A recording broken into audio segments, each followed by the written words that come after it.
I'm letting everybody in.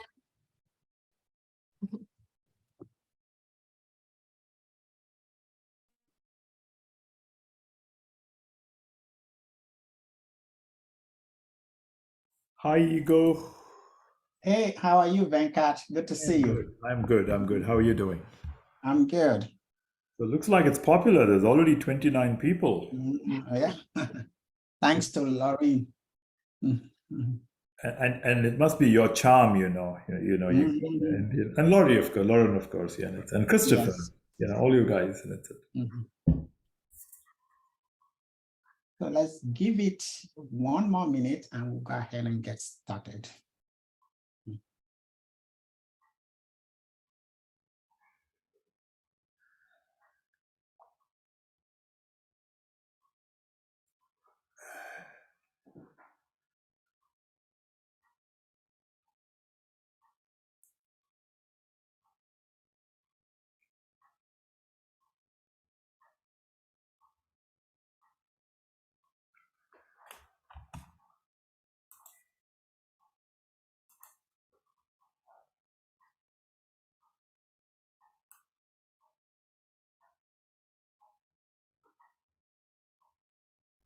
So good afternoon, everybody.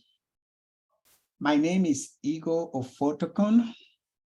I am a professor of medicine in the Division of Infectious Diseases, Department of Medicine at Emory University School of Medicine. I want to welcome, on behalf of the Recover team, I want to welcome you to this Blue Sky group meeting that is focused on the Recover initiative. We do have a lot on our plate today. This is the major goal of our meeting today is to provide an update about the Recover initiative and to stimulate discussion on how all of you present in this call today can engage with Recover, both here locally at Atlanta and also to engage with the national Recover effort. As many of you are aware, Recover stands for Researching COVID to Enhance Recovery. It's the initiative that was started by the NIH to try to address the issue of long COVID. So what we're going to do today is that I'll provide a very brief summary update about what Recover is. My colleague, Dr. Rachel Patzer will present some national data about where we are today, some of the recruitment and some of the demographic data of the people that we've recruited into Recover so far. Then we will go into brief presentation to kind of really highlight how we can some of the information we need to enable each and every one of us to engage with this effort. Dr. Shelby Collins, who is the Director for Operation for the Recover here in the Atlanta Hub, will talk about the common data elements we collect in Recover. Dr. Chetna Bedi, who is the Director of Lab for the Recover effort here in Atlanta, will talk about the type of samples we collect in Recover. Doctors Jenny Han and Cheryl Meyer will review what we're doing to set up a local repository here in Atlanta for our investigators. DeAndre Doyle would talk to us about some of the effort, our community engagement effort, especially through social media. And Dr. Drena Wardrop would provide some update on what is being done at the national level to submit the processes that is being put in place to enable investigators to submit ancillary study through the work of the ancillary study committee. There have been 2 successful ROA research opportunity announcements that has been released by the by NIH, and 2 of those, we've been able to attract 2 of those to Emory. So Rafik Sakali will share his experience with us. Steve Ye is currently in Africa. If he's able to join, he would also share his experience briefly. with us.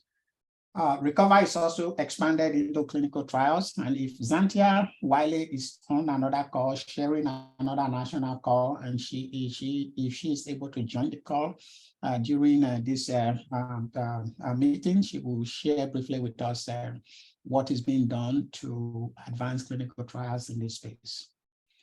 So when we think about long COVID, this is what how many of us feel. Nobody really knows what this whole thing about long COVID is. We don't really have a definition, a case definition for what long COVID is yet. There's even no consensus on the name. Some people call it long COVID, some people call it post-acute sequelae of COVID-19. WHO have a separate name, CDC have a separate name, NIH have a separate name. And so this is a new disease, a new concept that all of us are trying to wrap our hands around. That was why the NIH came together with the Recover effort. It's a huge national initiative. Congress invested about $1.15 billion to really get this initiative going, for NIH to pull together a team of people to really help us understand what happens to people who recover from SARS-CoV-19 infection. So Recover was born out of this effort. So this is the structure of Recover. There was a huge announcement. Hundreds of applications were submitted. At the end of the day, towards the end of beginning of 2021 into 2022, 35 sites were selected from 30 institutions across the country. 4 different cohorts were established: the adult cohort, the pediatric cohort, pregnancy cohort, autopsy cohort, and also the electronic health record study was also initiated. So there was a clinical science core that is at NYU. Then the data resource core was housed at Harvard. There's a PASC biorepository core at Mayo Clinic. And then RTI International was charged with providing administrative coordination for the Recover effort. So Recover was asked to address 3 main questions. One of them was to characterize the incidence and the prevalence of sequelae of SARS-CoV-2 infection. The whole concept here was that no matter how small the prevalence is, because of the extent of the pandemic, even if the prevalence is 1%, it will still represent a huge public health challenge just because of the scope of the pandemic. The second question Recover was asked to address was to characterize the spectrum of clinical symptoms, the subclinical organ dysfunction, natural history, and this distinct phenotype identified as sequelae of a SARS-CoV-2 infection. So what is the trajectory of illness? Who is getting it? Why are they getting it? How are they presenting? Are they recovering? Are they recovering completely? So those are some of the questions we were asked to address. And the third question was to define the biological mechanisms underpinning pathogenesis of the sequelae of SARS-CoV-2 infection. Why do people develop long COVID? Is it because of viral persistence? Is it because of immune activation? Or is it because of reactivation of latent infections such as EBV, CMV? Or is it just an autoimmune disorder? So this is the goal of recruitment. So the adult cohort, which we here in Atlanta belong to, which we participate in, was meant to recruit close to a little short of 18,000 participants. Pregnancy cohort to recruit about 2,450, and then a pediatric cohort to recruit about 20,000, and then an autopsy cohort that will recruit about 700. So the total enrollment, cumulative enrollment of all of Recover across the country, across all 4 cohorts, will be around 40,000 individuals when the study is fully completed. So there was emphasis to really target the population that was affected the most, especially underrepresented minority population, Blacks, Hispanic, non-Hispanic, And so the recruitment was really designed, and there's a lot of effort pushed to make sure that there's a diverse population recruited. So this is the design of the study. It's described as an ambidirectional longitudinal meta cohort. This is a combination of both retrospective and prospective study with a follow-up of about 4 years. So individuals with or without COVID will be recruited, and people can be recruited at any stage during the course of their illness. So during the acute phase, the post-acute prospective, and post-acute retrospective. So what this means is that if, for example, somebody was infected with COVID about this time last year, about 12 months ago, and they are being enrolled into the study, what will happen is that they will be entering the study, the flow of the study, not necessarily at baseline, they will be entering the study around 12 months. So they were affected January 19, 2022, they will be coming in and they will be followed up from month 12, because that is 12 months after their original infection, and then they'll be followed through to week to 48 month or 4 years. So a number of different clinical data are collected. You'll hear about this from Shelby Collins shortly. So the study is also designed that assessment are done. It's a symptom-based tier phenotyping of individuals. So we have tier 1 assessment, tier 2 assessment, and tier 3 assessment. So tier 1 assessment is for all participants, anybody that is enrolled into this study. Tier 2 will be for 30% of participants. This is really, tier 1 is just the basic clinical demographic information and basic laboratory testing. Then tier 2 is more specialized testing. And then in tier 3, which will be 20% of participants, will be more specialized procedures such as cardiac catheterization, bronchoscopy, colonoscopy, biopsy, and brain imaging, and some of these high intensive procedure. So this is the Atlanta Hub. So the Atlanta Hub is a huge collaboration between Emory University, Emory at Grady, Morehouse School of Medicine, VA, Atlanta VA, and then the Kaiser Permanente of Georgia. So Dr. Zantia Wiley leads the effort at Hope Clinic, which is Emory University site. Tiffany Walker and Jenny Han lead the Emory at Grady effort. Priscilla Pamo is directing the effort at Morehouse. Shosh McCreeb and Vince McConey directs the VA effort, and Jen Gander at Kaiser Permanente leads the effort at Kaiser. So it's kind of like we have this hope, the hub and the spoke model, where we have the administrative hub that provides a lot of administrative support to the 5 different sites that are recruiting within the Atlanta site. So I'm just going to end by just acknowledging the leadership of the team. So the co-PI of the Atlanta Hub of Recover is Dr. Rachel Patsa, whom you'll be hearing from shortly, and at Emory, the director of the Emory Health Services Research Center, and Priscilla Pamo at Morehouse School of Medicine. So there are a number of both Emory, Morehouse, Kaiser Permanente faculty and scientists that are involved with different aspects of Recover. Dr. Pamo is the chair of the Population Science Task Force. Dr. Mehul Salta is the vice chair of the Microbiology Committee. Jen Gander at Kaiser Permanente is the vice chair for the Quality QA/QC Data Integrity Committee. Tiffany Walker at Emory at Grady is the vice chair for the Education Oversight Committee. And Brittany Taylor, who couldn't be here with us today, is the co-chair of the National Community Engagement Group. So there are a number of us on this call today that are involved in several committee and task force, including Viola Vaccarino, Frances Lee, Inaki Sands, Venkat Narayan, who was with us from the very beginning, has been a really strong force for Recover, both locally and at the national level. Vince Manconi, Grena Waldrop. I talked about Priscilla Pemo, Zantia Wiley, who sits on the Health Equity Committee.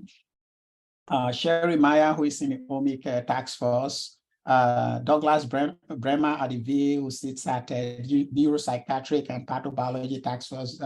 Dr. Bremer was responsible for a lot of the neuropsychiatric component of the Recover protocol. And then I sit on the steering committee on the study design. We also have a scientific advisory board for Recover here in Atlanta. Kate Copeland from Kaiser Permanente, Eman Taylor from Morehouse School of Medicine. We all know Carlos Del Rio from Emory, Jeff Leonard from Emory, Viola Vaccarino, and Venkat Naraya from the Rollins School of Public Health. So I'm going to stop here. I'm going to turn it over to Dr. Rachel Patsa, who will give an update of recruitment and some of the demographic data of the people that have been recruited into Recover, both here locally in Atlanta and also nationally. So I'll stop sharing, Rachel, and I'll turn this over to you. Perfect. Great. Thanks, everyone. And I'm so sorry. I'm going to apologize. I'm sick and under the weather, so my voice sounds terrible. I have laryngitis. So Jasmine from my team will step in if it gets really bad. But can you guys hear me okay? Okay, yeah. Good. Thank you. Okay, so great. And thanks, Ego, for kicking us off. Can you guys see my screen? Yes. Good. Okay. All right. So great. And yeah, I really want to acknowledge too our whole data team and our Health Services Research Center for some of the data we're going to put together, a little bit of a preview. There are some data we're not allowed to share on the national level in this type of forum where someone could take screenshots, I think, and share that. So I might speak to a couple of those points and then present some of our local data. But again, I think we would just ask you all to not share the data. I think we have permissions that we would have to take to do that. Is that right, Ego? Anything? Yes. We'll try to keep the data in this forum if possible, and just really use it as a basis for discussion. So, and real quick, Jasmine Barry is an epidemiologist on our data team who really every week has been phenomenal at gathering all the data from all of the sites that are collecting and enrolling these participants, collecting these data and giving updates to all the health systems and sites enrolling patients on this weekly basis. And so she's helped with some of the numbers in our local data as well. So Eagle already described sort of some of the participating sites, but just to provide a very brief overview that we have about 734 participants enrolled in our Metro Atlanta site since early February 2022. So almost a year. Those are the numbers based on this, I guess, yesterday's meeting that Jasmine updated with us. And then nationally, we have, I believe, more than 11,500 patients that have been enrolled at the 15 partnering sites in the adult cohort hub.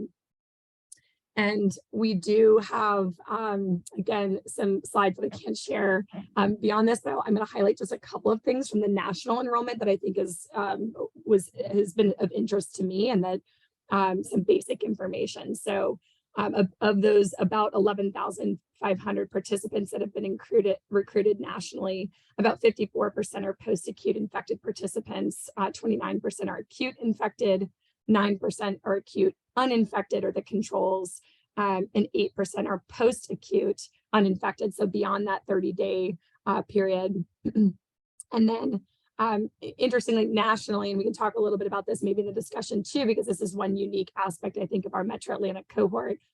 Nationally, about 16% of the cohort is national cohort is non-Hispanic Black. We'll talk about that in our local numbers in a moment.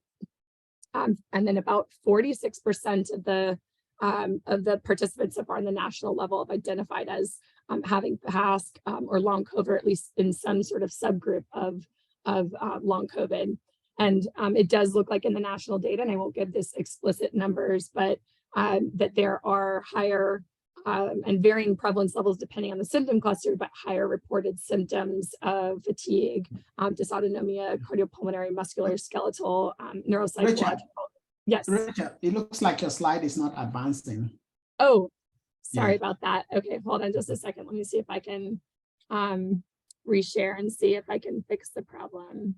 Hold on one second. Okay. Let's see here. Can you see, what do you see on my screen? Is it the recover recruitment process? Yes. Okay, sorry about that. So let me just see if there's any slides that you missed here. Yeah, think- now okay. it's Okay, advancing. great. Yeah. Okay, great. So was just talking about the description that, you know, overall, this is, so I was skipping ahead. This is the national data. I'm not showing the tables on this. I don't think, Ego, if you want, I can flip over it. If we can talk about that in the discussion if you want, but of the proportions of patients in each group and subgroup where there are higher rates, but thought that I'd at least generally say of those symptoms that they're higher among those in the subgroups identified as having past or long COVID. Compared to those uninfected or the control participants. We do have these data you know, in a similar format for the national data, and you had mentioned not to share that, so I don't have it in the slides here, but we do have a similar layout for the Metro Atlanta cohort, and this is showing this description. We have it stratified by race here, but I'll call attention to a couple of different things here. So overall, the overall column of our participants, this is our 700 and it's a little less than the number I quoted because this is data through January 9th, but it's 721 participants total. So the mean age of this overall cohort is about 54 years of age. We do see some differences when we stratify by race. It does look like some of our participants in the non-Hispanic, Black, and other race ethnicity group are younger. There are also some gender differences. We do have more females enrolled in the recover cohort compared to males, and also some differences across race with respect to sex at birth, as well as gender in the enrollment participants across these groups. And feel free to interrupt. I see there's a comment in the chat. I can't see all of this, but Ego, feel free to interrupt if you wanted to add anything, or others. Feel free to interrupt.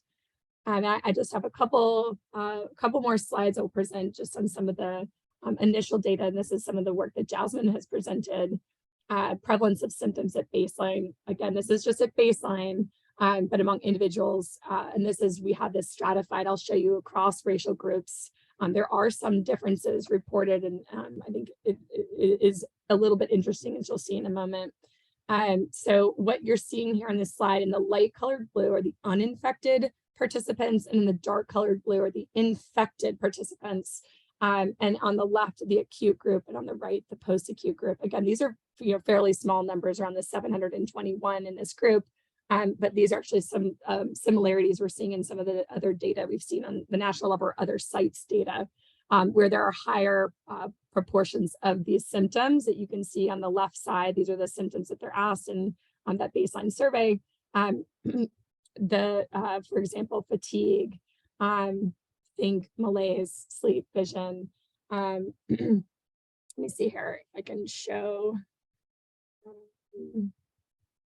Interview, I can't see that. That's okay. I had a few bullet points to highlight, but you can see on the left here. So for example, the 0 of 16 for fatigue, that means that 0 of the uninfected or the control participants in that acute group of the 16 in that group experienced that symptom of fatigue in comparison to, and you should see in the dark blue, 26 of the 86 of those infected participants, acute infected, so they're within that 30 days, did experience that. Similarly, in the post-acute group, you see a bit more of the uninfected having at least some reported symptoms, but again, much higher proportions of patients that are reporting this at baseline across, and this is again in the non-Hispanic white group. So we can come back to this if people want discussion points, but I don't want to take up too much of the time. This is a similar figure, again, stratified by acute and post-acute group, prevalence of symptoms at baseline, but this is among those who self-identified as non-Hispanic, Black, And so we can actually see that among the uninfected or control participants, there are higher proportions of patients who are uninfected who are in our control group who have just at baseline the higher proportion of some of these symptoms, which I think is of interest. Maybe a little bit more so in the acute group. Hard to say. Again, these are, we're not running any statistics on this or anything. This is just really an early view, but of interest. And then finally, this is a smaller group. We only have about 83 participants here in this other, those who are identifying as other race and ethnicity. But again, similar trends where we see higher prevalence of some of these symptoms among the infected groups. So I'll pause and stop there and see if there's any questions and open it up, or see if Jasmine or Ego want to fill in anything else. Well, thank you, Rachel. And I just wanted to echo what Rachel said, that this trend that we see here in Atlanta is similar to what we see across different recover sites that have done this type of analysis. And we also see this at the national level. I can see some hands up there. Drina Kaplan, I saw your hands first, and then Rafiq Sakali, and then Naza, the one in that order. Yeah. Thanks so much. I was wondering if you could just elaborate a little bit more on the sleep changes that are noted as a symptom and the nature of what was being observed there. I don't have any other further detail on the sleep other than what I have here. I don't know if Ego, if you have picked up on anything else from that you've heard on the sleep changes, or those others in some of the subcommittees. Yes, I thought that's a great observation, Dana. Remember that this is self-reported symptoms. And so we asked them about their sleep pattern, and this is what they report. We do know that sleep disturbance is being reported in other studies. And one of the things that we are now planning to do going forward in this year is to actually have an objective measure of sleep. So we're going to have sleep assessment, and we're going to send a device home. I can't remember, is it a Nox machine that they're going to wear at home for us to actually electronically record their sleep pattern. So sleep is a big issue, and it's something they are telling us is happening to them. So this is going to be followed by an objective measure. And so more data to come in that regard. Yeah. Thank you. Yeah, thank you. Rafiq? Well, yeah, I was wondering, was the follow-up, and was the system persistent? I mean, do you always see the same symptom for a long time, or? Well, I mean, yeah, so I think that we aren't analyzing, we don't have enough follow-up data for the follow-up visits to look at that. But I think the obviously the next important analysis to do would be what's the change from baseline to 3-month visit. So that's, I think, what we'll continue to monitor. And so we'll do that. I think we haven't seen any of that data on the national site. I think we're just, a lot of these sites are just starting to do all these follow-up visits for participants. I mean, maybe not for all of them, but for many of them. I don't know if you've seen any other data on that either, but we haven't looked at that for our site because we don't have enough data yet on the follow-up. But I think it's something we'll continue to monitor to see how things change over time. And also, I think to get at a little bit of to what might there be some random variability and changes across groups, which will be helpful to have that control participant group as well for comparison. And I assume that among those subjects, I mean, they can show more than one symptom. Oh, right. Or, yes, exactly. So, and I think that's why there's some additional work being done. A lot of the work has been done with these identifying different clusters with some of the electronic medical record data. But I think certainly looking at clustering of participants, there are a lot of interesting analyses that could be done there. This I think is an area of current exploration for several groups. So yeah, absolutely. We'll have to look forward to what that data looks like and to what extent we might have the power to do that with our, when we have nearly 1,000 participants, if we are able to do that with that number of participants or not. We probably could do some sort of clustering and at least look at, those who are reporting 1 or more symptoms or 2 or more symptoms. What does that look like? And are they different from those who are reporting just 1? And how does that differ among, different subgroups? and among comparison to the uninfected or control groups. Rachel, do you have data by vaccination status? So we do have that data, and we could look at that. Yeah, there are other groups. The national groups have looked at that. I don't know. Ego's nodding. I don't know if you have the most recent stats available, but there are some signals there. Yeah. That. And the other related question is, have you looked at these data by pre-existing comorbidities, like, for example, people with diabetes, hypertension, right? mental health, people with prior depression or. Exactly. I think that's one of the areas we're interested in looking at. I think to how much we want to spend doing some of that now, we can certainly look at that with our local data. We probably don't have enough power to do some of these, but I think it's worth looking at and just describing. But I think those are some of the analyses we're talking about on the national level that a lot of people are interested in doing. So I'm just wondering whether if we did some of the local analyses, it might give us some ammunition to propose papers to the national study. I think that's what we're hoping. Yeah. So all these ideas you should just, if you have an interest in doing them, write these down and propose them. I think this is part of what we'd like to have us discuss today is just how can our Emory and CTSA and all of our collaborators and partners in the Metro Atlanta area for Recover, how can we address these first and be working on this together. So yeah, great ideas. Yeah, so let's take one more. Naza. Okay.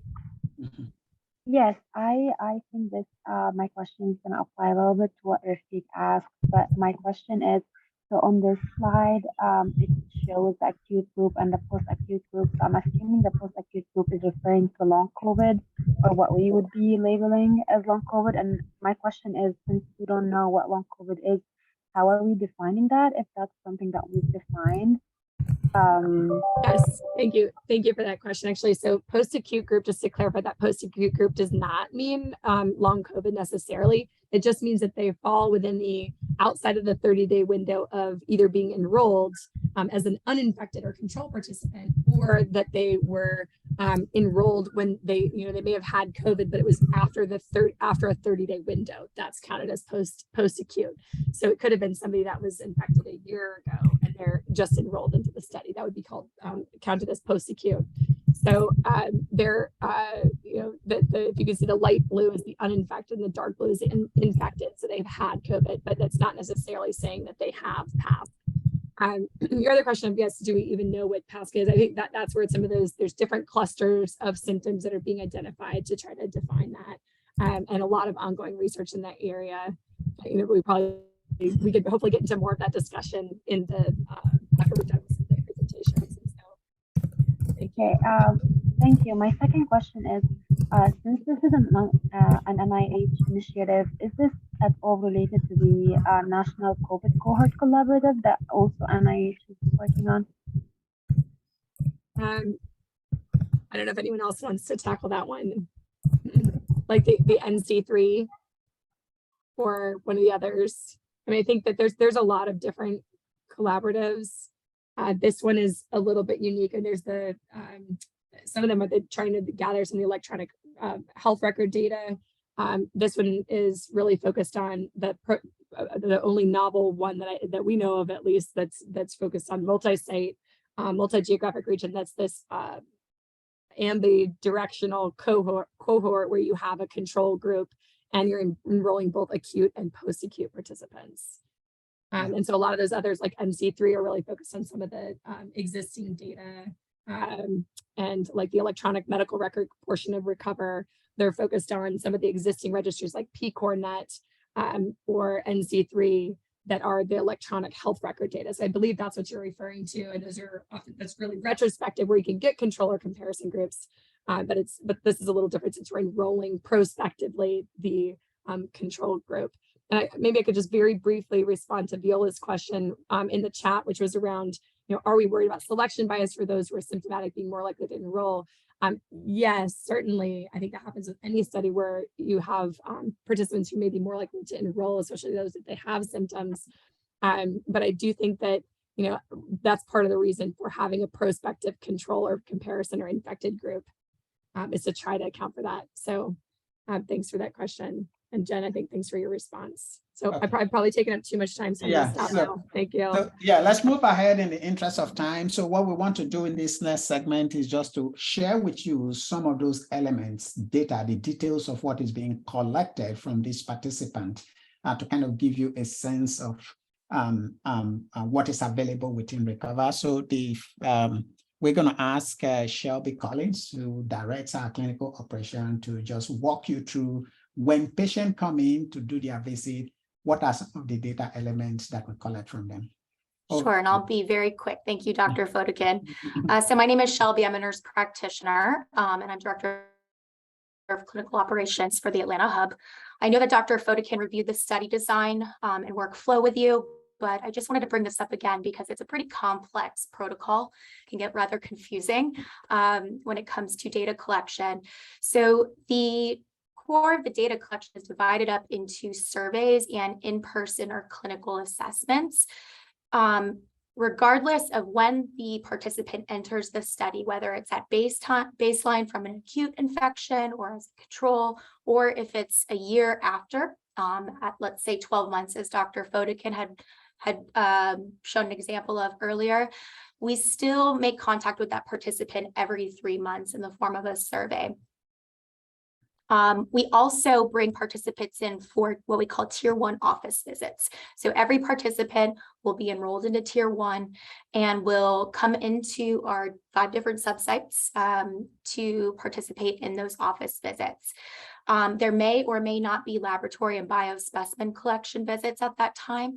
And then based on their survey responses every 3 months and those assessments performed in clinic and their biospecimen results or laboratory results, tier 2 and tier 3 tests may or may not be triggered.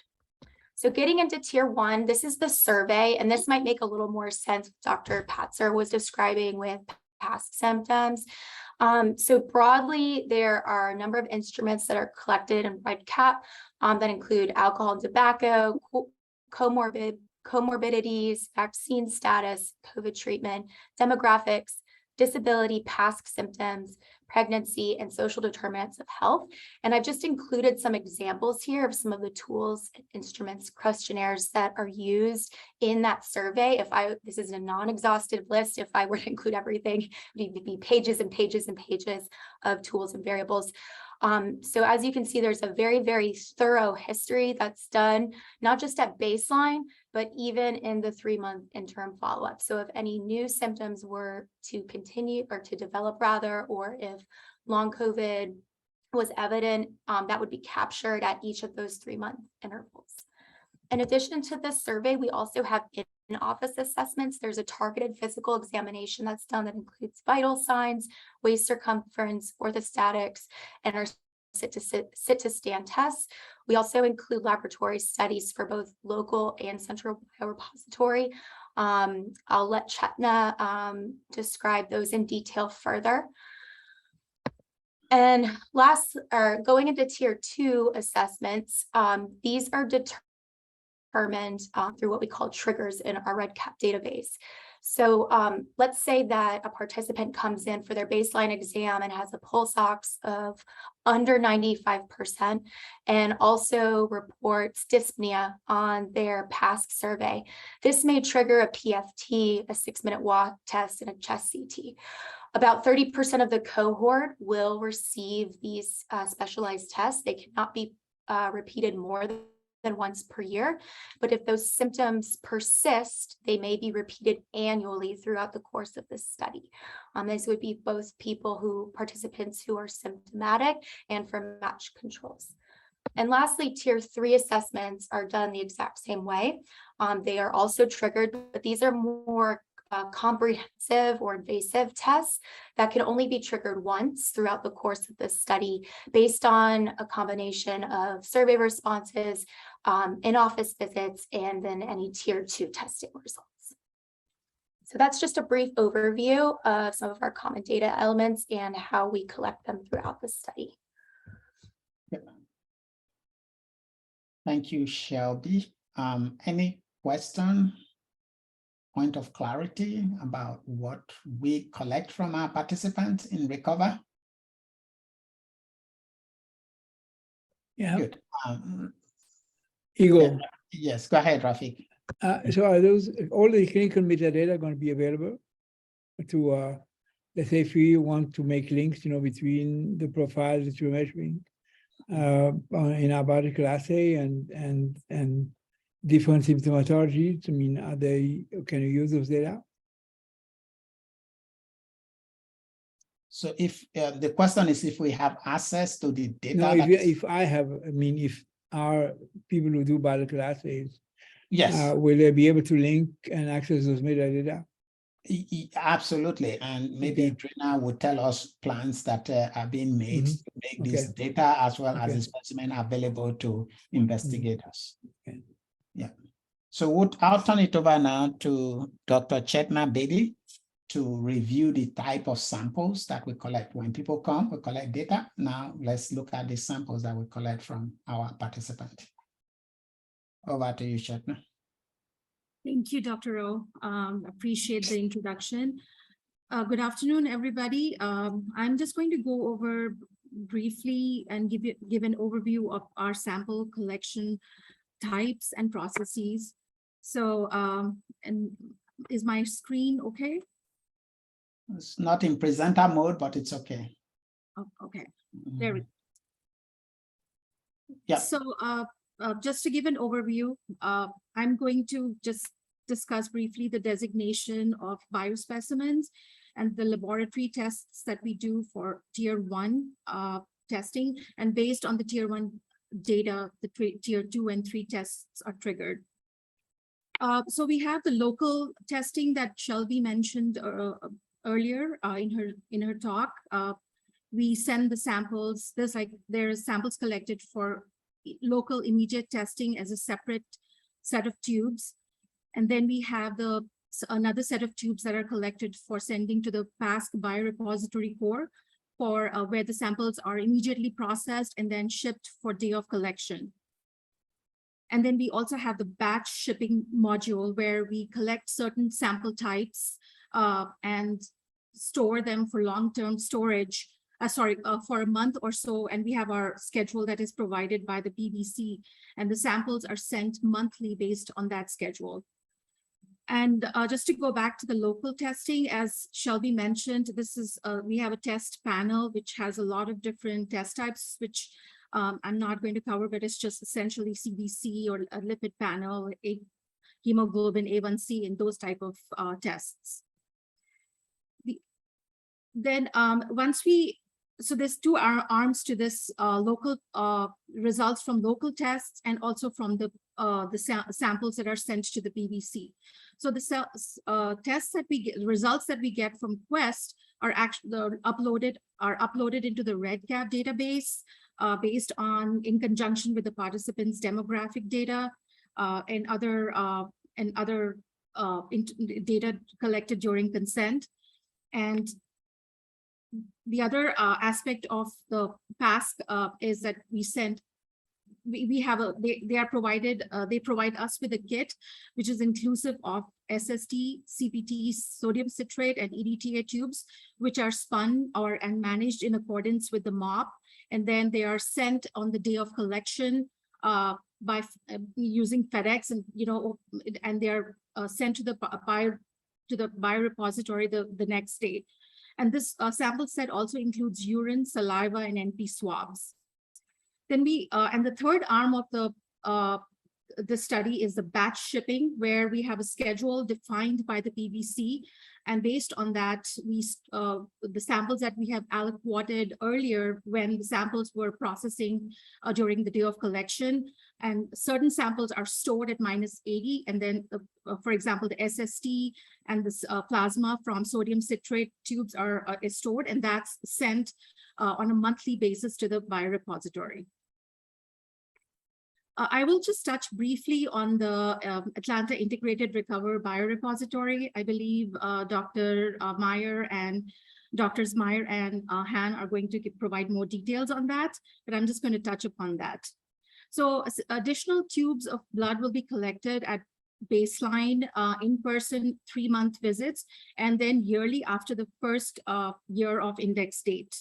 And the samples that we are hoping to collect are 2 tubes of CPT, 2 tubes of 2 SST tubes, 2 CPT tubes, and 1 PAXgene tube. And essentially that is 8.5 ml of serum. In the tube designation is 8.5. So we should have, by the time we process, we should have enough that we can actually store.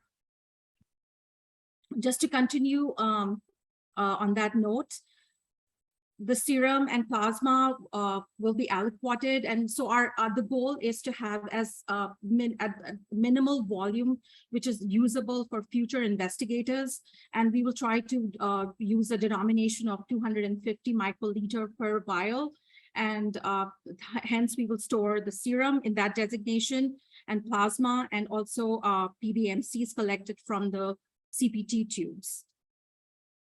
We also have some QC measures in place, and our group currently participates in the Duke IQA program, which is the Immunology Quality Assessment Program, which in which they do actually PBMC recovery. They test for recovery and they test for viability, and we have been consistently scoring very good grades on that end. So we do have a program in place that tests our capability of storing, of processing PBMCs and able to recover them, and also test for viability.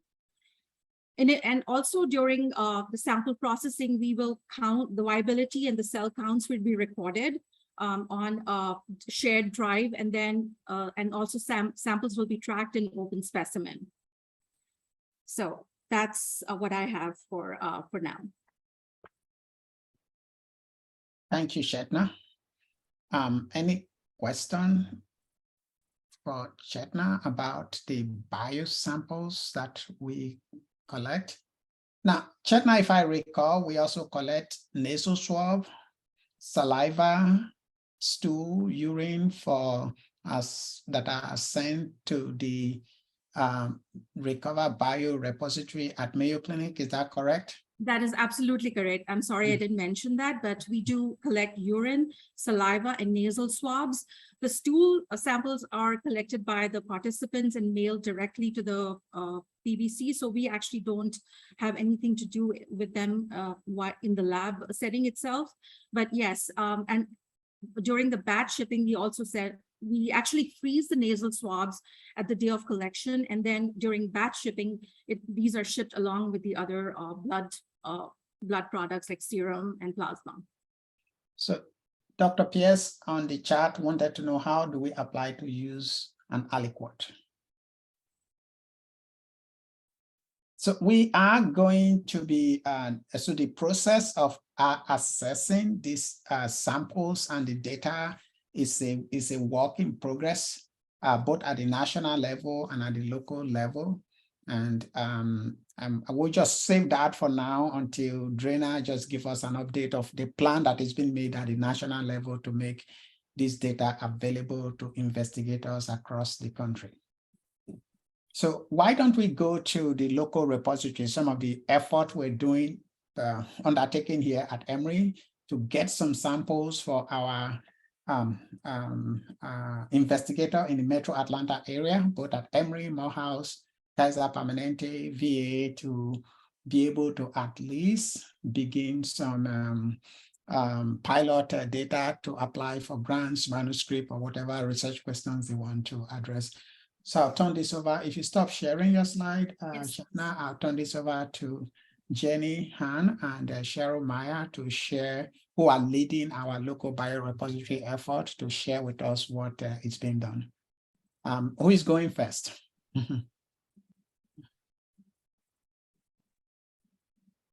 We could also just do it together. Okay.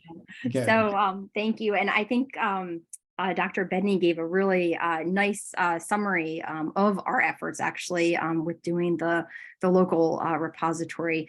So this is really just an initiative that came out of several of the leaders of this group, where we want to be able to increase the accessibility of our local investigators to these samples.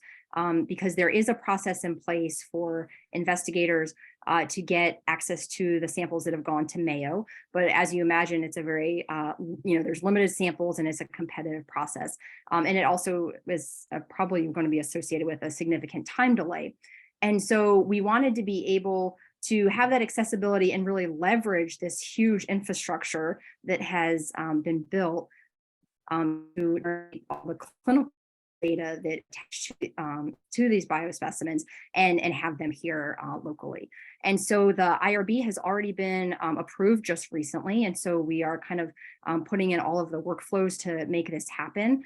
As Chetna mentioned, we will have plasma, serum, and PBMCs that are stored. And then Jenny might want to talk about, but we are kind of putting into place the mechanism by which investigators will be able to get these resources with a committee that's involved, so that it's a fair process, and that anyone who is interested in having access to these samples can do so if there is a good plan that can be articulated and kind of submitted in a very short kind of application. Jenny, do you want to talk about that, the concept sheet? Yeah, sure. So we have submitted for the Cure Award to have this local biorepository funded. But in the interim, we have all committed that we want to go ahead and obtain these samples as much as we can. So the idea is that we will build a process to do a concept sheet submission, so we know exactly how many aliquots and what people are looking to do, and there'll be a large collaborative process. So having access to our demographic data that's linked to these to this laboratory biospecimens. Very good. Thank you so much, Jenny and Cheryl. So just to remind you that there are two types of biospecimens here we're talking about. We have the biospecimen that is collected as part of the national effort that is sent to the Mayo Clinic biorepository. So assessing that biospecimen, it's a different mechanism. Then we also felt locally, the Atlanta hub felt that we should also collect some samples from the 1,000 participants that are going to be recruited here.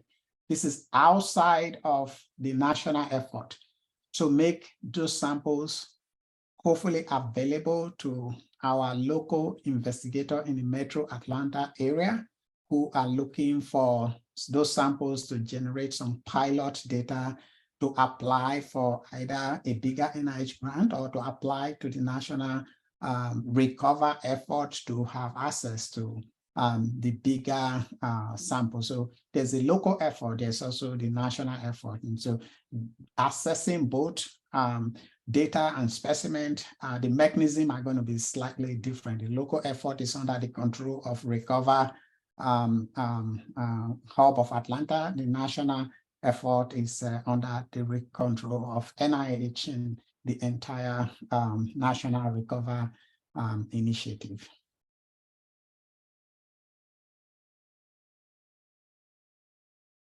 Any question about our biorepository and samples? Rafik? Yeah, so maybe I missed it. What's the volume of blood that you collect on each subject? So we're going to be getting 2 serum separator tubes, which is about 8 mils, 2 CPT tubes for plasma and PBMC, and then we're also beginning whole blood to do the PAX gene to get RNA. And that is longitudinally at each time point. At each visit, you're going to get this? Yeah. So as long as we don't hit any kind of the upper limit on how much you can take per patient per time, but we are going to try to get a baseline, and then at those 3-month visits, and then probably annually after. Not all patients, the consent process is a little bit, it's outside of the national study. So certainly, that's something to keep in mind. But we are going to try to get patients at each opportunity. Yeah. And I assume that you have some quality controls. I mean, for the sample handling, the freezing, etc.? I mean, Yep, so all of the samples are going to be processed in pretty much a similar way. So Mhm. Chetna's lab is going to be processing the Morehouse and Grady samples. And then from Hope and hopefully the VA at some point will be coming to my lab in Woodruff. That's part of the biorepository core. and they're being frozen at, I mean, for the BMCs, they're being frozen in liquid nitrogen? So they'll be in liquid nitrogen, yeah. And no matter which site the samples are processed at, we're adopting exactly the same protocol, and all of our staff is getting trained Okay. by the same people, so that no Okay. matter which site you're at, you should have the same, same sample integrity. Yeah. Great. So we're going to proceed. We'll talk a little bit about our community engagement effort. Before we get there, I just wanted to acknowledge the contribution of our patient representatives, without whom there will be no Recover. So Recover effort was really started because people who had recovered from COVID, patients across the country advocated. They came together and said, no, we are experiencing something, we need to push, and they pushed really hard and were able to twist Congress to make resources available for this study. And we're lucky that one of those people who were champion of this effort is part of the Recover Atlanta Hub. Dr. Majero, I'm sorry to put you on the spot, but I just wanted to acknowledge your role and what you played even before Recover became a reality, all of your advocacy and all of your, your effort and reaching out to others within the community and to the Congress and just advocating and supporting us to where we are till today. I don't know if you don't mind, if you want to just say a word or two before we continue with our community engagement update. Oh, I just want to say thank you. Thank you so much for listening to us. You know, for a long time, nobody was listening. They didn't want to hear. And then I ran up on you guys. You were listening. So thank you to everybody that's a part of this. It's really, really, truly appreciated. And I'm just so thankful to be a part of it. Thank you very much. Just to note that recently, towards the end of last year, Dr. Majero was recognized by Congress. He received a citation from Congress for her advocacy role in getting Recover and other long COVID initiatives started in this country. So thank you very much, Dr. Roberts. So we do have our community social engagement specialist, Drea Deo, who is going to be talking to us briefly about effort we are undertaking to get Recover into the community. So I'll turn it over to you, Drea. Thank you, Dr. Fudikin. And I also wanted to second the acknowledgement to all of the efforts of Dr. Marjorie. I am the communication specialist managing our social channels, and you've been super supportive and engaging, so thank you very much. So just really quickly, the different ways of engagement that Recover Atlanta is interacting with the community is via social media. That includes our Instagram, our Twitter, and our Facebook, and our social handle for all of those channels is at Recover Atlanta. The ways in which we are engaging with the community via these social channels is for recruitment purposes, educational outreach, in which we are looking to not only ask for participants for the actual study itself, but also inform them of what long COVID is to kind of increase their desire to potentially participate based on maybe they were not familiar with long COVID prior, but they are becoming more familiar with what the symptoms that they're looking out for are. Informational insight into participation, that's sharing the goals and initiatives of the actual study itself to again increase the desire to participate. As of recently, we've started having publications related to the study progression and the findings and the use of the data and how that is relative to different things that are being discovered. Sharing that type of content is very helpful and useful for participants, because a lot of times, of course, they're wanting to know why they're participating in a study and what their contributions are to science. And one of the last channels of engagement that is something to look out for in the future is a newsletter, which will be disseminated on a national level, which will give a lot more in-depth look for participants on what their contributions related to their participation are, kind of sharing the stories of people who are experiencing similar things, or they may not be, but that is something that will increase our engagement with our participant community, with our participant, community. But generally speaking, via the social media channels, we're really looking to answer some of the questions that people may have related to long COVID and or the RECOVER study itself. It is also a way for people to be able to learn about their symptoms and what they may experience. There is resources that are available via the RECOVER site, and they're able to give their basic information, share with us geographic location for them to find a site, even if they are someone who came across our page via the hashtags, but there's in Arizona, for example. So there's a lot of opportunities for engagement, and we are super excited for the continued engagement via the newsletter. Our social media channels continue to grow. The Twitter itself is one of those channels that communicates very closely with the scientific community, whereas our Instagram is a channel that is reaching more of the lay audience that is local to Atlanta. And we're continuing to see that grow. And if anyone has any questions, please let me know. Thank you so much, Drea. Any question for Drea? So I just wanted to just emphasize some of the things she said. So there are two approaches. We are two-pronged approach here, how to reach to the community that is affected the most by the pandemic, that are more likely to have long COVID, and then how to also disseminate our information to our colleagues, to scientists. So one of the things we're trying to do at this stage, one of the strategies is to, while the study is ongoing, to really generate a huge community of followers within the Metro Atlanta area, especially the lay community, so that when the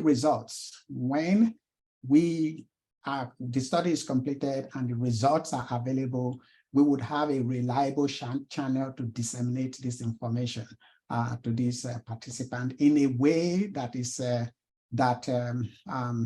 in a lay language that they can understand. So what we're doing now is to really create that community, build that trust, so that when the outcomes are available, we can channel it back to them.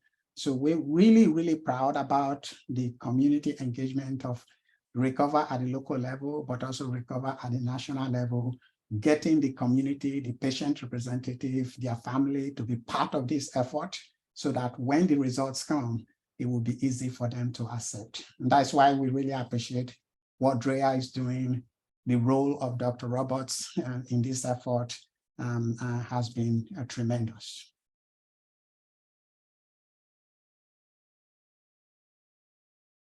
So I think the next big question is going to be Dr. Wardrop, Drena. I think what everybody is asking at the back of their mind, including myself, is what is the plan for the national level to make this information, this data, this biospecimen? How are they planning to make it available, accessible to investigators across the country? So you're part of the ancillary study committee that is thinking through that. I know that you have not completed your thought process yet. It's still a work in progress. I think people are interested. I think a lot of the question here is, how do we assess this data? How do we assess these samples? Yeah. Right. Thank you. And I apologize. My video camera has taken on a mind of its own and will just shut off. So hopefully it'll last for a little while. So yes, you're right. We are, so the Ancillary Studies Oversight Committee, we have been working for this last nearly 12 months to finalize and to fine tune our own charter. So what is our role within the larger complex system that is the National Recover Study, and then how do we work within our own committee? What is our scope of determining what is a feasible and significant ancillary study, and then how does that fit within the larger process? And unfortunately, I don't have the final answer yet. We're very close. I tried to see if I could get permission to release some information for this meeting, but they really want to hold the final announcement of how samples and data are accessed once it's complete. We're very, very close. So one of the things that I can tell you is that there will be a portal. So there will be an online system that is standardized that will be pushed out to the community. Exactly how that happens, I'm not sure. And one of the things that it will be really key to that is, as we're pushing out the information for what you need to do, there'll be timelines, there'll be information about key review criteria that we'll be using. And then they'll also be explaining other evaluative committees, such as the biorepository committee, to determine whether or not the proposed samples, the number of samples and what have you are feasible, to see whether or not they are in existence. So I wish I had more final information to give you, but we're very, very close. They anticipate releasing the steps, the process for applying for ancillary studies by early March. So they told me mid-February, and I'm now telling you early March because that's probably more likely. One of the things I do want to clarify is that the Ancillary Studies Committee does not have additional funding. So, funding for new questions, new studies, new enrollment, what have you, would have to be, sought elsewhere. One of the things that I want to sort of piggyback on what was said about the importance of our patient representatives. We do have patient reps on the Ancillary Studies Oversight Committee. They're fantastic. They're very vocal. They make sure that what's being done has their interests at heart and first and foremost. That better be a part of what goes to the Ancillary Studies Oversight Committee application as well. You really need to speak to how this is relevant to the community and how, in what way the work would be giving back to the community. There will be a small application. It's pretty structured. We don't want you to redo your NIH application or other types of applications, but we certainly do need to see some of the science, and then justification for why it needs to be done, how it's complementary but not redundant with the work that's already ongoing in COVID, how you're working with the community and the give back and that sort of thing. So stay tuned. We're almost there. Thank you, Drina. That is very helpful. I can assure you that this is not the last Blue Sky meeting that we're going to be having about this topic. And we will come back again, and hopefully, Drina, at that time, and we will have more information to share and more success story to tell. Oh, it's also going to be, as of now, an ongoing submission where we don't have set deadlines at this point. We'll see how that goes. We may need to revise that strategy. We're a committee of about 20. So yeah, it's could be a significant workload. So we'll keep you posted. Thank you so much, Drina, for all you do. I know it's a lot of hard work. It's a lot of hard work. Labor of love on behalf of this effort. Rafiq, you're muted. Sorry. So I think I presented my our project probably half a dozen times to several of those committees that you listed. I mean, the immunologic, the mechanistic, etc. So at the end, because I also had a question of the chat about the redundancy. Yes. How is that? To me, a redundancy sometimes is very useful because you can show that other people can reproduce your data or can provide a new twist on your data. So who is handling this? Is it the committee that Drina is mentioning, or is it some other committee that really depend on the CIRI committee? It really ultimately rests with the steering committee. There's a number of touch points in the process. And like you mentioned, you presented your work to a lot of different committees.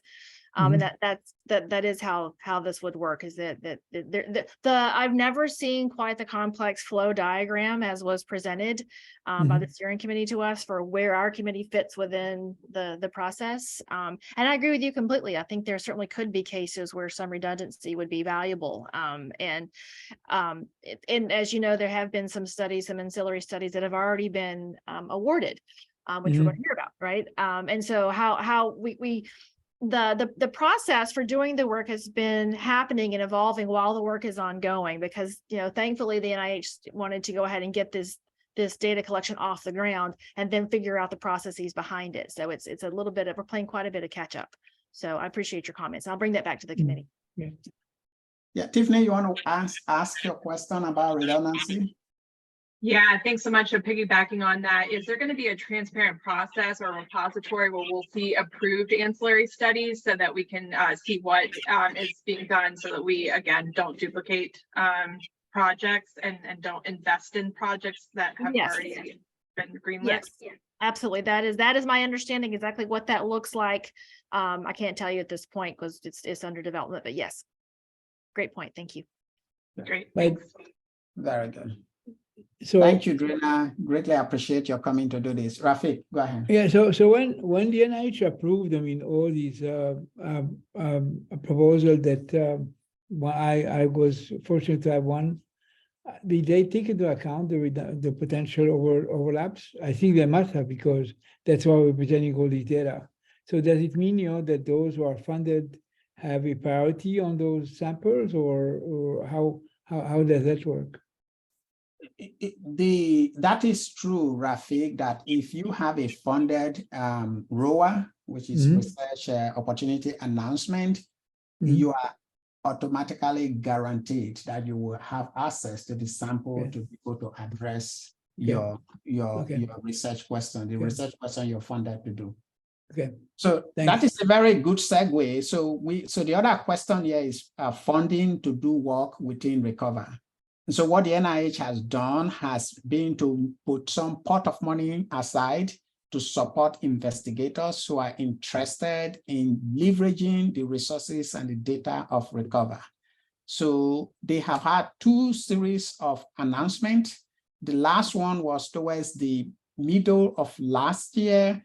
There were 5 applications from Emory, Atlanta, the Atlanta hub.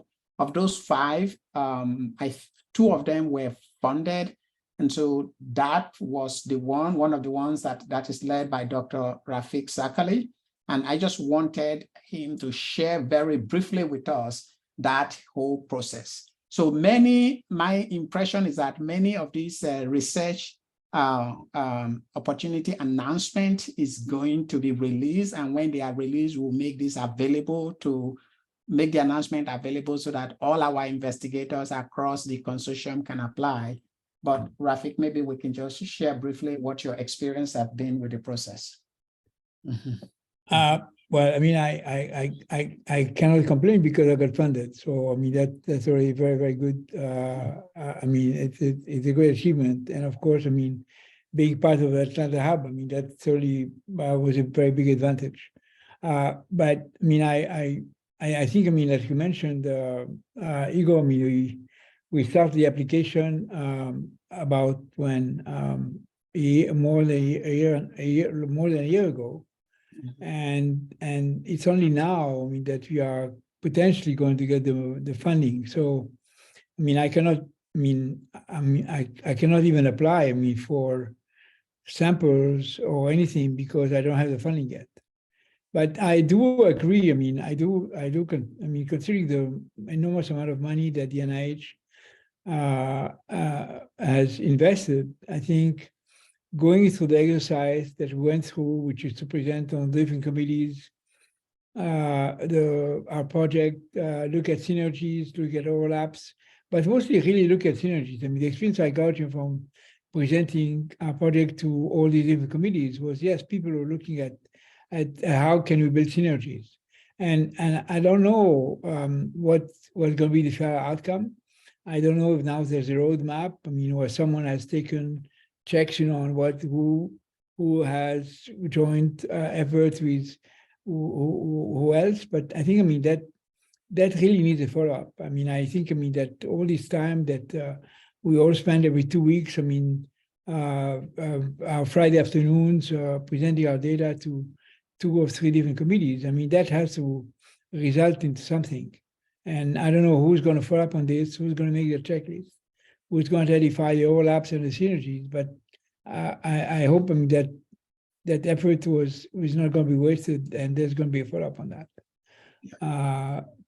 Because I mean, the funding is very generous. I mean, we are lucky that in my group, we've been able to minimize, I mean, the volumes of the samples that the volume of blood or any biological fluids that you need, to generate hundreds of thousands of data.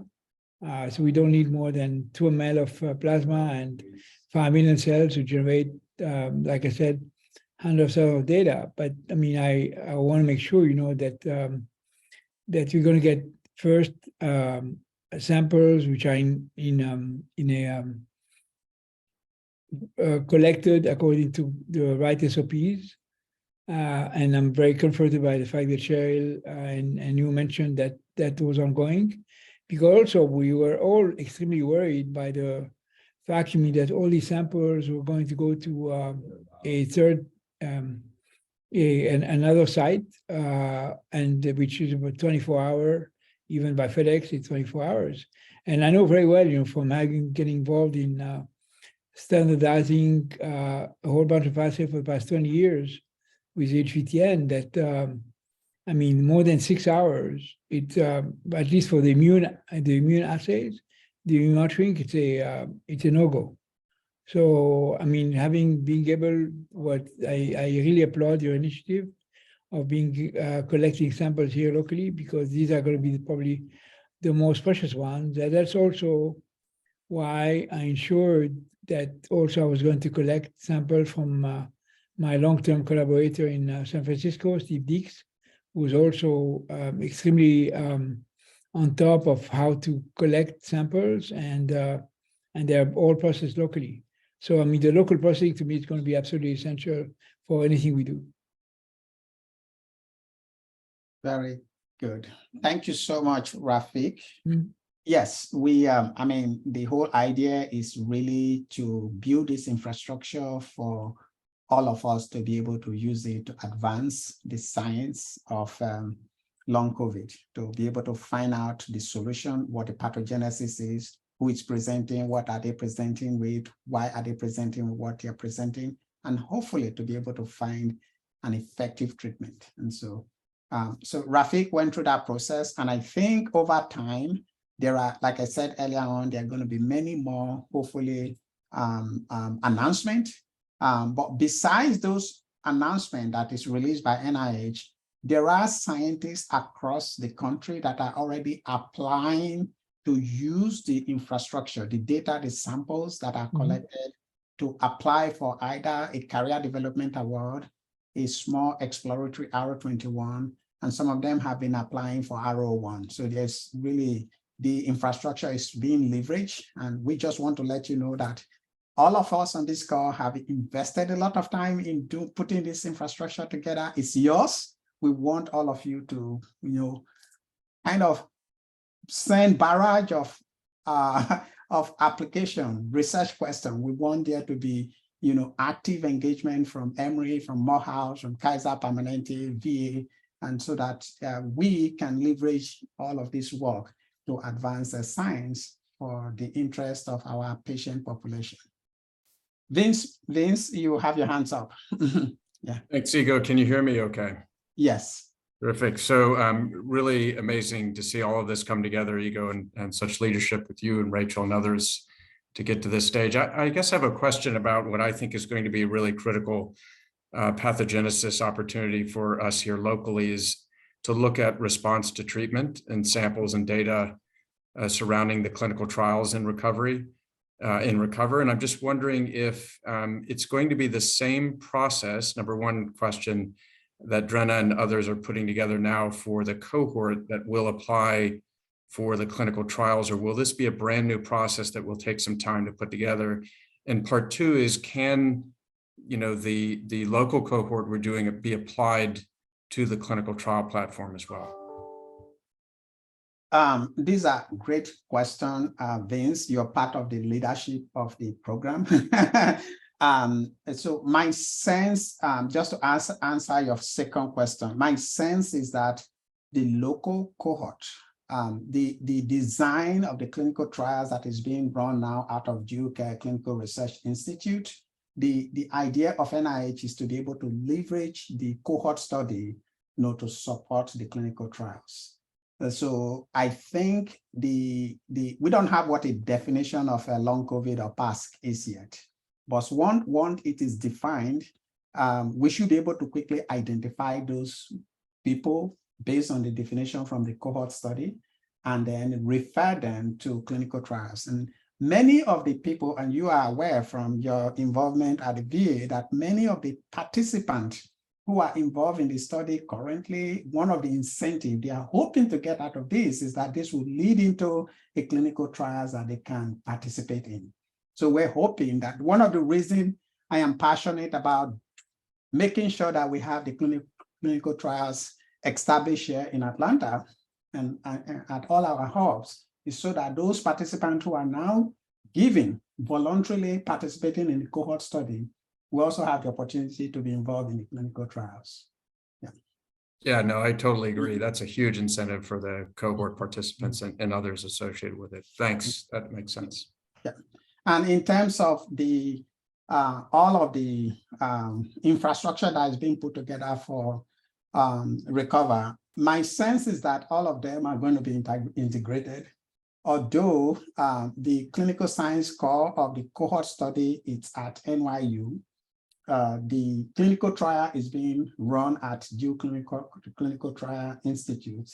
There is crosstalk between these two groups. And the message that is coming out of NIH is that Recover is one big consortium, and we're going to work together to make sure that we leverage resources across the cohort. Yeah, so Rafik, you have a question? Yeah, it's going to be my last question because I have to hop on. So if I want to understand, I mean, that the Recover program has prioritized 2 clinical trials, but if I want to propose a clinical trial, is that possible using the participant in the Recover cohort? Something that really hypothesis driven. So Rafik, that is a great question. You were part of the initiative, the team we put together to submit a clinical trial to the NIH. So we were all disappointed because we think we submitted a very strong proposal. NIH decided they were not going to fund any of the proposal, any of the application that was submitted, but rather they were going to develop their own platform based on the combination of all of the proposals that were submitted. And so right now, the trials are coming out of NIH. They have not told us yet if we have a mechanism, if we have for example, a cutting edge idea that could lead to a breakthrough in treatment. They've not given us ways to submit those ideas, but those are some of the questions we need to put across to the NIH. Okay, because I mean, like you said, I mean, there was some very, I think, cutting edge concept that were presented in our proposal, and I think it'd be a shame, I mean, that there's no follow-up. So Vince, Vince has submitted something. Okay, so you can submit the concept to our Recover Therapeutic Review Group. Thank you. Okay. Okay. Great. Thank you. Yeah, we do have 6 minutes left, and I'm just going to throw it open for people to ask questions, comment. Many people that have been involved. Viola, you've been part of this initiative from the very beginning. Venkat and others who have been part of this, just feel free to chime in.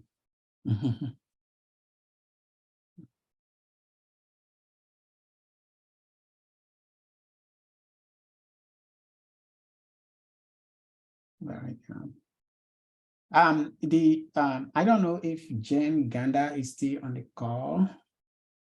I was just wondering, one of Hey, the, Ego, I'm still here. Yeah, I just wanted to make sure that we at least hear the voice of Kaiser Permanente and how we can get this message to make sure that we engage with our scientists at Kaiser Permanente, and also Morehouse if Priscilla is still here. So this whole effort was a huge, teamwork from all of our sides. It was a really heavy lift, and we just want to make sure that the benefit, it really is spread across all the institutions that have been part of this. Yeah.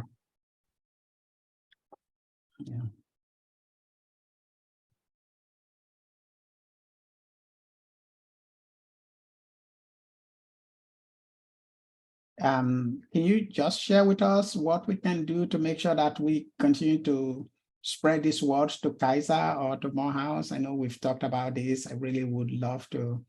Yeah. I mean, speaking for Kaiser, I will say that I think these are really great conversations to have, and keeping kind of the focus on research, like for the sake of research, but honestly, like what can this research do for the patient, right? For those who are still, like Ego, as you keep mentioning throughout the call, like for those patients, for our participants that are still really suffering from long COVID, how can, whether it's through clinical trials, ancillary studies, or even just a newsletter, right, that's going out to everyone, how can we actually give back to these participants? And I think that'll be an important conversation to continue for this group, but then also, in terms of Kaiser and how this type of research can really benefit their patients, but also all of our patients. Yeah.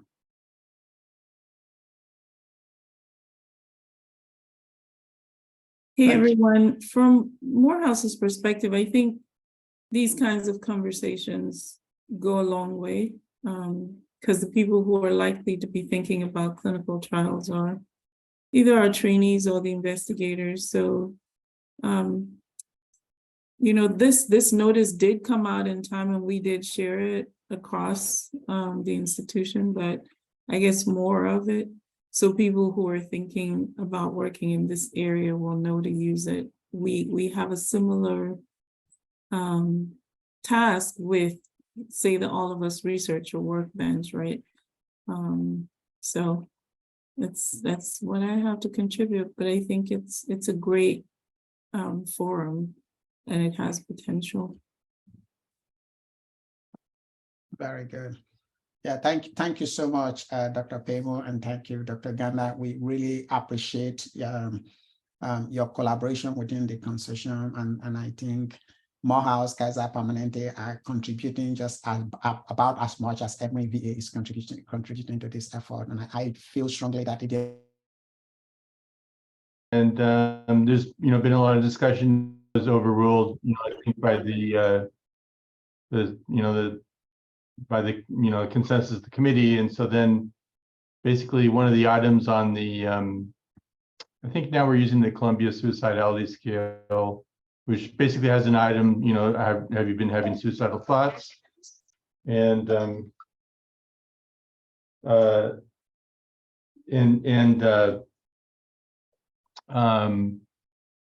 answer is, to ask the question, but then to have a follow-up, so I've been basically working as to supervise for the follow-up at the Emory side, and we have had a couple of issues come up, and so it's just, it's important to assess, and we are, of course, getting a lot of neuropsychiatric side effects with long COVID, and it's, a real issue, and which could be related to the stress of the illness, but also there's probably something going on in the brain, I think, and I think we'll be able to address that with these studies, especially like with the MRI and some of the other assessments we're doing. Thank you. So it's 5 p.m. and we're going to call it a day. I just want to thank all of you for joining us, and special thanks to James Lauren James from the CTSA and her CTSA group that really helped pull this together, and all our presenters who took the time to come to share their thoughts with us. So this is not going to be the last one. This is the second Blue Sky group meeting we're having. We'll plan subsequent ones as we get more information, as we advance and we begin to know more about this effort. Thank you again, and have a wonderful evening. Bye, everybody.